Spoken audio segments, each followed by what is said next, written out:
Bonjour à tous, ici Pierre Verret, votre analyste marché pour Active Trades et je vous souhaite la bienvenue sur cette nouvelle revue hebdomadaire de marché. Au menu aujourd'hui, nous allons continuer à parler de ce qui secoue les marchés en évoquant notamment les récentes décisions de la part de Pékin et de ses implications sur les marchés à la fois des matières premières et des crypto-monnaies. Nous évoquerons ensuite tout naturellement un point sur les marchés actions en évoquant notamment la situation technique qui est assez rassurante, je dois dire. Puis nous terminerons par le point macro de la semaine en examinant l'agenda et les annonces importantes à suivre si vous êtes un investisseur actif. A tout de suite.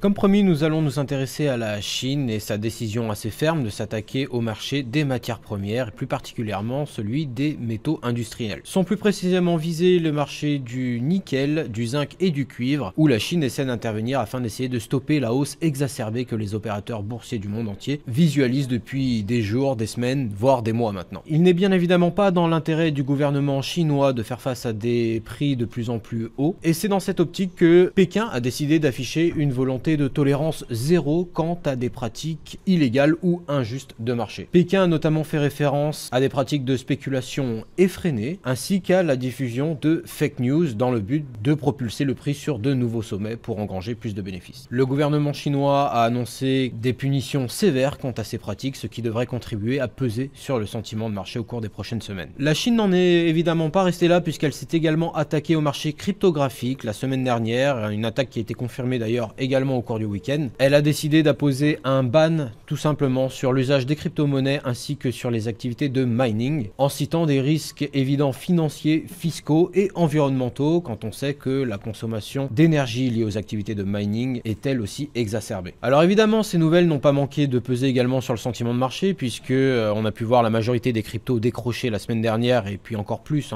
ce week-end. Cela dit, la partie n'est peut-être pas finie pour les marchés cryptographiques puisque on sait que des discussions autour de la régulation des crypto-monnaies doit s'ouvrir cette semaine aux États-Unis. Nous en reparlerons juste après lorsque nous évoquerons le point macro de la semaine. Petit point action maintenant avec une ouverture européenne qui s'est faite de manière majoritairement haussière ce matin, malgré une image mitigée apportée par les indices sectoriels où nous avons notamment pu voir des valeurs technologiques et bancaires compenser les pertes enregistrées par le secteur minier. L'indice qui se comporte le mieux jusqu'à présent est le SMI 20 à Zurich, avec un marché qui, comme vous pouvez le voir ici sur ce graphique en données journalière, a permis de valider une figure de drapeau baissier qui est, je le rappelle, une figure de continuation à la hausse.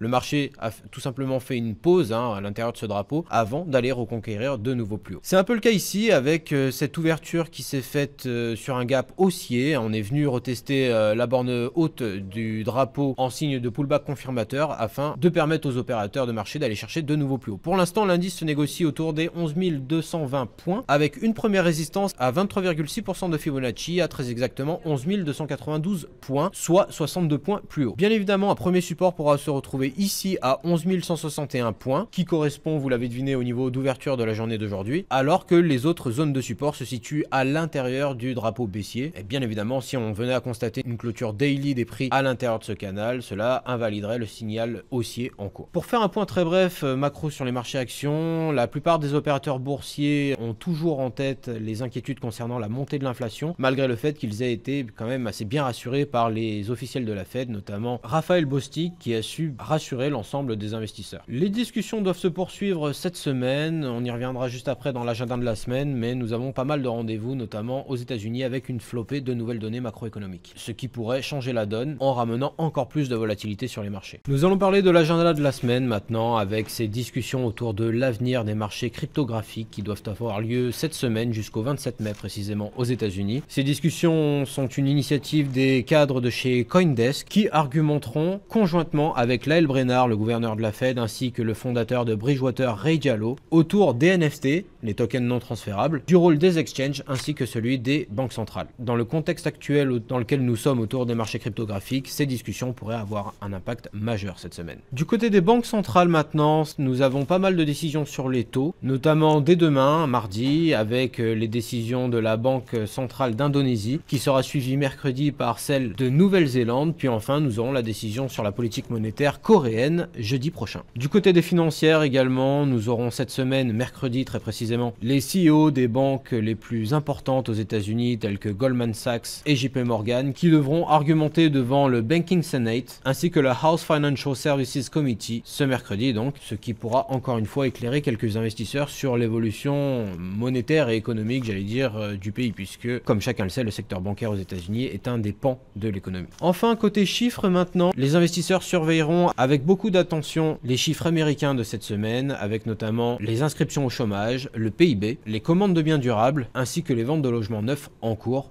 ce jeudi. Vous l'avez deviné, ce jeudi sera certainement la journée de toutes les opportunités, mais également de tous les dangers. Il faudra faire attention à une volatilité accrue qui ne sera pas forcément synonyme de retour de la directionnalité sur ces marchés. C'était tout pour moi, je vous remercie d'avoir suivi ce briefing hebdomadaire jusqu'au bout. Si vous voulez en savoir plus, n'hésitez pas à vous rendre sur notre site internet www.activetrades.eu/fr et de vous rendre dans la section analyse, où notre équipe d'analyse s'occupe d'alimenter quotidiennement en contenu analytique afin de vous aider à mieux vous guider sur les marchés. Bien évidemment, si ce n'est pas déjà fait, n'hésitez pas non plus à vous abonner à la chaîne et à activer la cloche afin d'être averti des prochaines vidéos qui vont sortir. En attendant, c'était tout pour moi, je vous retrouve très prochainement pour un nouveau briefing et d'ici là, je vous souhaite bon courage et bon trading sur les marchés.